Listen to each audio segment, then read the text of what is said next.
beliau dari bangun tidur sampai dengan tidur kembali. Allah SWT gave us an essential dunya to do zikir. Allah SWT says that Rasulullah has said to Muslim.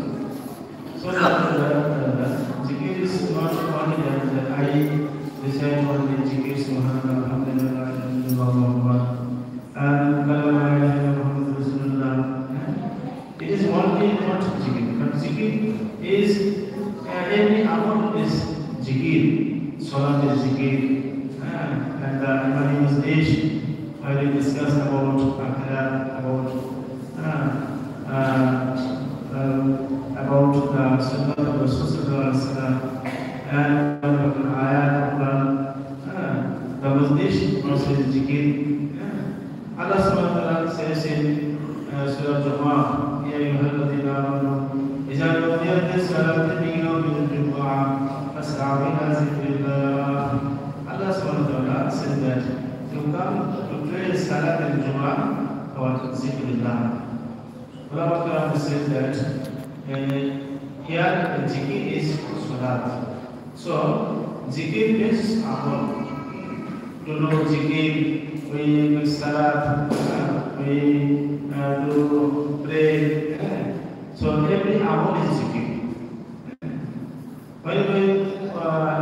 In any place, any amal when you do, according to Rasulullah and the word of Allah, that amal will be zikir. Dan kita sertakan zikir dalam setiap amaliyah kita. Dalam sholat kita hendaknya berbanyak zikir, karena sholat yang berbanyak zikir maka sholatnya ini adalah sholat yang khusyuk. Ini adalah sholat yang diterima oleh Allah Subhanahu Wa Taala. Kita dalam sehari-hari hendaknya senantiasa mengingat Allah, perbanyak mengingat Allah Subhanahu Wa Taala. Karena Allah SWT senantiasa melihat kita. Karena zikir ini adalah amalan yang sangat utama, yang pahalanya sangat besar. Baik kita dalam keadaan senang, hendaknya kita mengingat Allah SWT. Baik kita dalam keadaan tidak senang pun, dalam keadaan susah, kita mengingat Allah SWT. Maka bila mana kita mengingat Allah, maka Allah pun akan ingat kepada kita.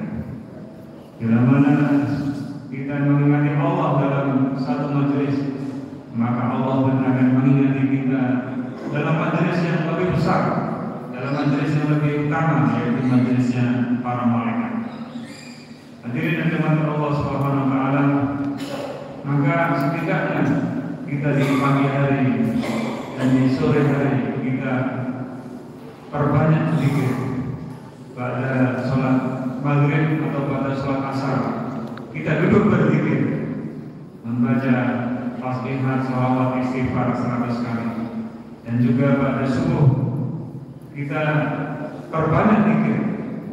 Kita bahkan dimakruhkan bicara dunia pada subuh karena waktunya untuk berzikir. Perbanyak zikir waktu itu. Waktu pagi dan waktu petang tadi adalah waktu malaikat bergantian. Malaikat siang datang, malaikat malam pulang. Malaikat malam datang, malaikat siang pulang. Bergantian, yaitu waktu pagi dan petang. Sehingga buku kita, amalan kita akan tertulis, dibuka dengan zikir dan ditutup dengan zikir. Dan Allah SWT pun akan menanyakan, ketika kamu tinggalkan tadi dalam kondisi apa hambamu? Maka malaikat akan melaporkan bahwasanya aku tinggalkan hambamu tadi dalam keadaan berzikir. Hadirin dirahmati Allah SWT. Jadi amalan zikir ini amalan yang sangat mudah, yang harus kita biasakan, karena bisa kita kerjakan dengan berjalan, dengan berlari atau dengan duduk atau berbaring. Kita bisa melaksanakan